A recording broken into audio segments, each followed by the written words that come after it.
나는 어릴 적부터 산을 좋아했다. 특히 사람의 손길이 닿지 않은 깊은 숲속을 탐험하는 것을 즐겼다.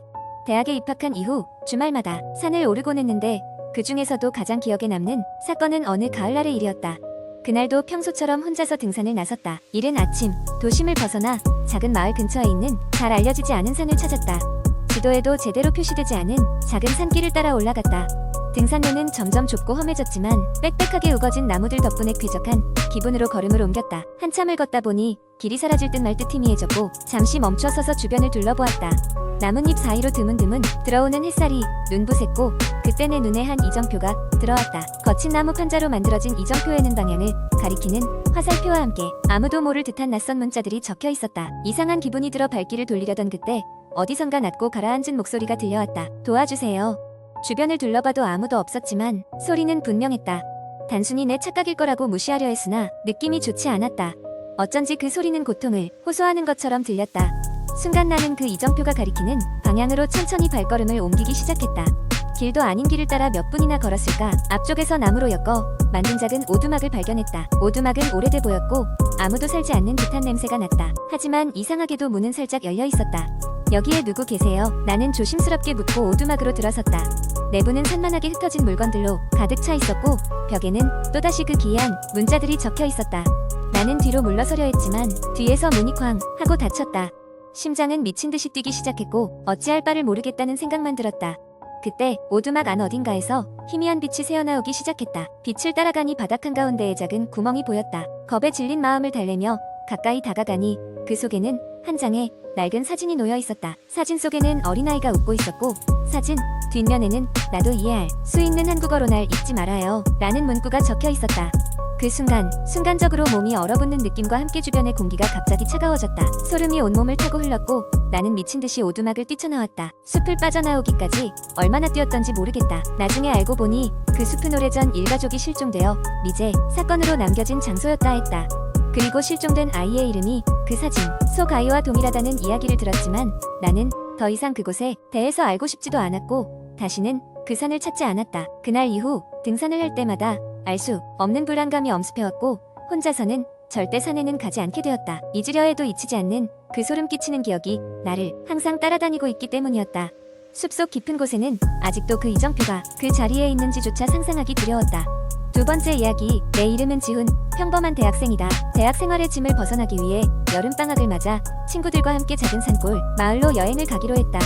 그곳은 인터넷에서 귀신 마을이라고 불리는 곳으로 예전부터 귀신 목격담과 이상한 사건들이 끊이지 않던 곳이었다. 물론 우리는 그저 대수롭지 않게 여기며 여행을 떠났다. 마을은 생각보다 더 외딴 곳에 위치해 있었다. 작은 산속 사람의 흔적이라곤 거의 찾아볼 수 없는 곳이었다.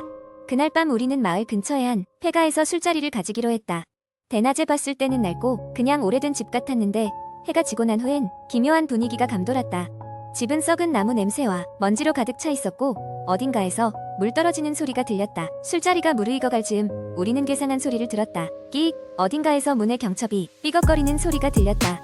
우리는 순간적으로 말문이 막혀 서로를 쳐다보았다. 바람 때문이겠지? 라며 한 친구가 웃으며 말했다. 나 또한 그렇게 생각하고 싶었다. 그런데 갑자기 우리 중 한 명, 민수가 창백해진 얼굴로 입을 열었다. 저기, 저 할머니 안 보이냐? 민수가 가리킨 곳을 바라보자 정말로 한 노파가 서 있었다. 먼지로 낡아 보이는 한복을 입고 있었고 그녀의 얼굴은 보이지 않았지만 우리는 그녀가 우리를 보고 있다는 것을 느낄 수 있었다. 그녀는 말없이 우리를 쳐다보더니 천천히 그 자리에서 사라졌다. 순식간에 모두가 얼어붙었다. 아니, 잘못 본 거겠지. 나는 스스로를 다독이며 마시던 술을 덮었었다. 결국 우리는 술자리를 접고 그 폐가에서 벗어나기로 했다. 하지만 집으로 돌아가려는 순간 나는 발목을 잡히는 듯한 기분이 들었다. 고개를 돌리자 민수가 싸늘한 얼굴로 나를 보고 있었다. 지훈아, 누군가 날 부르고 있어. 그 말을 남기고 민수는 갑자기 숲 쪽으로 뛰어가기 시작했다. 우리는 당황하여 그를 뒤쫓았다. 하지만 숲에 들어서는 순간 민수의 모습은 사라져버렸다. 그렇게 한참을 민수를 찾아 헤맸으나 결국 찾을 수 없었다. 그리고 그날 밤 우리 모두는 이상한 꿈을 꾸었다. 꿈속에서 우리는 그 노파의 집에 있었고 그녀는 우리에게 다가와 한 명씩 이름을 부르며 무언가를 속삭였다.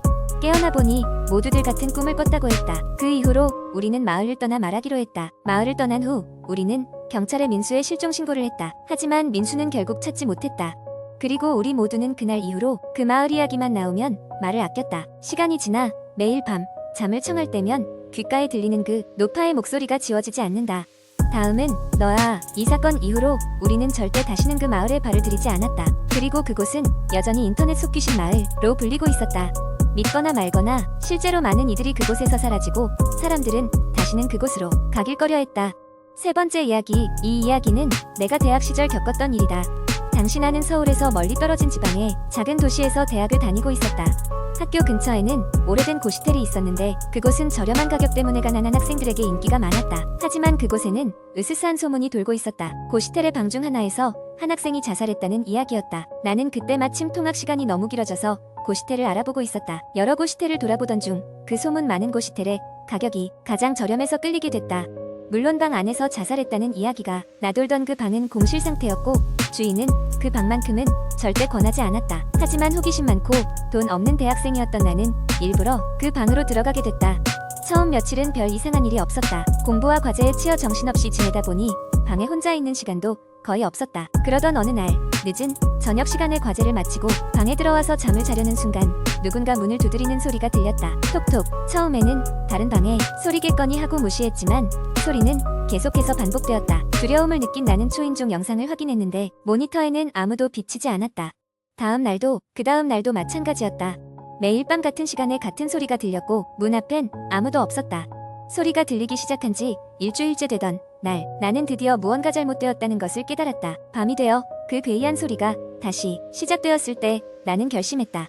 이번에는 문을 열어 확인해보겠다고 조심스럽게 문을 열어 조금씩 살펴보니 문 앞에는 아무것도 없었다. 이상한 기분이 들어 주변을 살피던 중 복도 끝에 서 있는 희미한 형체를 발견했다. 흰 옷을 입고 있는 듯 보였으나 얼굴은 보이지 않았다. 그 형체는 천천히 복도를 걸어오더니 내 방 앞에서 멈추었다. 그리고는 고개를 살짝 갸웃하더니 사라졌다. 한밤중에 벌어진 일이었기에 나는 그것이 꿈인지 생시인지 헷갈렸다. 다음 날 현관 카메라를 통해 그 모습을 다시 확인하기로 결심했다. 덜덜 떨리는 손으로 영상을 재생하던 나는 깜짝 놀랐다. 영상에는 문 앞에서 정체불명의 형체가 내 방을 향해 바라보고 있었다. 분명 내가 확인할 때는 아무것도 보이지 않았는데 영상 속에서는 명백히 무언가가 있었다. 이 일을 계기로 나는 그 방에서 나오는 것을 결심했다. 도저히 이대로는 버틸 수 없을 것 같았다. 방을 옮기고 나니 이상한 일은 더 이상 일어나지 않았다. 하지만 언제나 그 고시텔을 지나칠 때면 으스스한 기운이 느껴지며 그날의 기억이 떠오르곤 했다.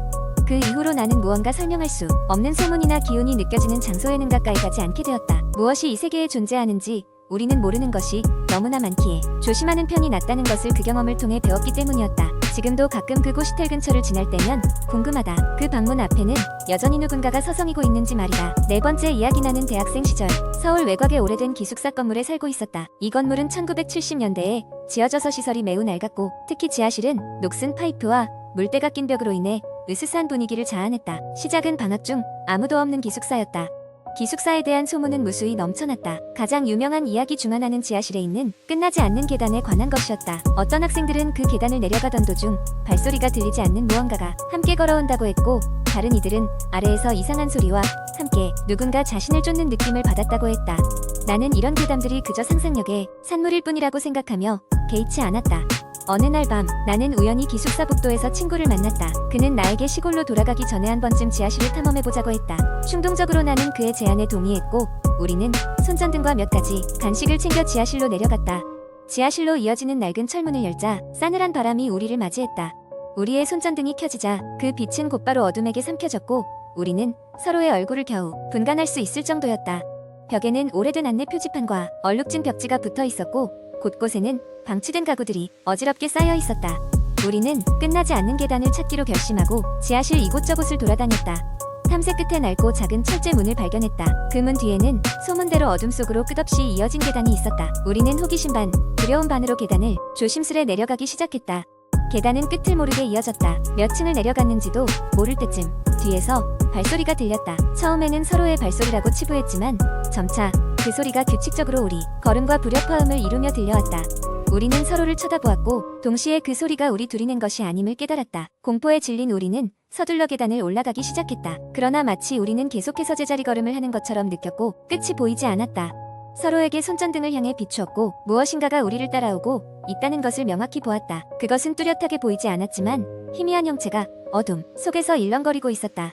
그 순간 친구가 갑자기 비명을 지르며 앞으로 넘어졌다. 나는 그를 잡으려 했지만 그는 어둠 속으로 빨려 들어갔다. 당황한 나는 비틀거리며 계단을 더 올라갔다. 얼마 지나지 않아 나는 기적적으로 지하실철 문에 도달할 수 있었다. 숨을 헐떡이며 문 밖으로 나오자 온몸이 찬 공기에 덜덜 떨렸다. 그날 이후 나는 그 친구를 다시는 보지 못했다. 주변 사람들은 그가 학교를 그만두고 집으로 돌아갔다고 말했지만 나는 그 말이 사실이 아님을 직감적으로 느꼈다. 그 일 이후로 나는 절대 혼자 지하실에 가지 않았고 그 기숙사가 더 이상 내게는 안전하지 않다는 걸 알았다. 그 계단은 여전히 그곳에 있을 것이다. 아무도 모르게